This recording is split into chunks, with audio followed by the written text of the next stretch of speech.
Halo semua, balik lagi nih di channel Heyday. Hari ini kita akan membahas soal dari buku ESPS Pendidikan Pancasila untuk SD kelas 5 versi revisi. Pastikan gambar depan bukunya sama seperti ini ya. Tapi sebelum kita bahas, jangan lupa subscribe agar channel ini bisa berkembang dan terus up to date. Kalau sudah, yuk kita bahas soalnya. Oke, kita akan membahas Ayo Berlatih di halaman 36 sampai 37. Nomor 1, isilah tabel berikut tentang perbedaan gotong royong masyarakat di lingkup kota dan kabupaten. Tulislah setuju atau tidak setuju sesuai jawabanmu. Tulislah alasan dari jawabanmu. Sekarang kita ke pernyataan A. Gotong royong hanya berbentuk kerjasama fisik antar warga. Jawaban yang paling tepat adalah tidak setuju. Alasannya, gotong royong dapat juga dilakukan dalam bentuk materi, misalnya memberikan sumbangan kepada korban bencana. Sekarang kita ke 1B. Masyarakat di wilayah kabupaten cenderung lebih sering melakukan gotong royong secara fisik atau langsung.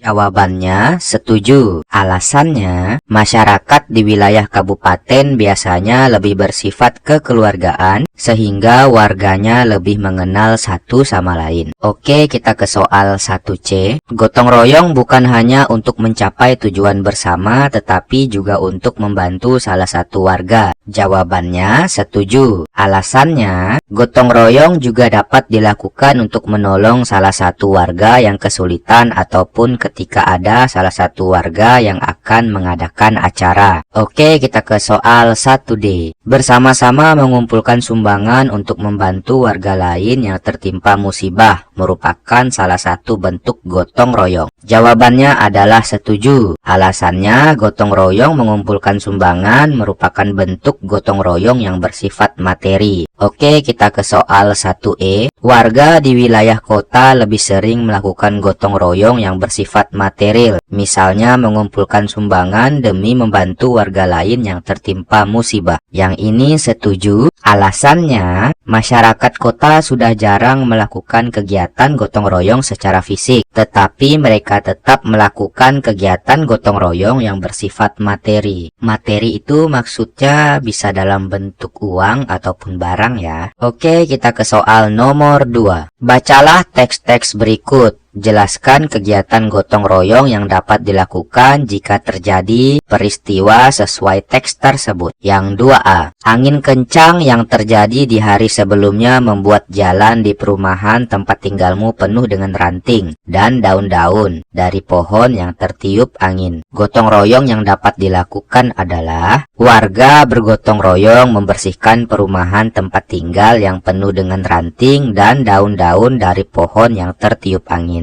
Manfaatnya, tempat tinggal menjadi bersih dan nyaman untuk ditinggali. Oke, sekarang kita ke 2B. Rumah salah satu warga di wilayah perumahan tempat tinggalmu mengalami kebakaran. Mereka harus mengungsi ke rumah keluarganya. Rumah mereka mengalami kerusakan yang cukup parah. Gotong royong yang dapat dilakukan adalah warga bergotong royong memberikan bantuan kepada korban bencana kebakaran. Manfaatnya, warga yang menjadi korban bencana kebakaran menjadi terbantu dan persaudaraan antar warga semakin erat. Sekarang kita ke soal 2C. Warga di permukimanmu ingin lingkungan tempat tinggalnya asri dan nyaman untuk ditinggali. Gotong royong yang dapat dilakukan adalah warga bergotong royong melakukan penghijauan dengan menanam pohon dan tanaman. Manfaatnya, lingkungan sekitar menjadi asri dan nyaman untuk ditinggali. Oke, sekarang kita ke 2D. Jembatan di lingkungan permukimanmu mengalami kerusakan. Warga tidak dapat melewati jembatan tersebut. Gotong royong yang dapat dilakukan adalah warga bergotong royong bersama pemerintah memperbaiki jembatan yang rusak. Manfaatnya, Jembatan yang sudah diperbaiki dapat kembali dilewati oleh warga. Oke, sekarang kita ke soal nomor 3. Apakah ada perbedaan antara gotong royong yang dilakukan masyarakat kabupaten dan kota? Jelaskan jawabanmu. Jawabannya adalah masyarakat di wilayah kabupaten cenderung lebih sering melakukan gotong royong secara fisik atau langsung. Masyarakat kota sudah jarang melakukan kegiatan gotong royong secara fisik, namun mereka tetap melakukan kegiatan gotong royong dalam bentuk materi. Sekarang kita ke soal nomor 4. Tulislah 2 contoh kegiatan gotong royong yang banyak dilakukan di lingkup kota. Jawabannya, yang pertama, mengikuti kegiatan donor darah untuk membantu warga lain yang membutuhkan darah. Yang kedua, mengumpulkan sumbangan untuk warga lain yang terkena musibah. Oke, sekarang kita ke soal nomor 5. Tulislah 2 contoh kegiatan gotong royong yang banyak dilakukan di lingkup kabupaten. Jawabannya adalah 1. Membersihkan gorong-gorong bersama. 2. Membantu warga lain yang sedang mengadakan acara pernikahan.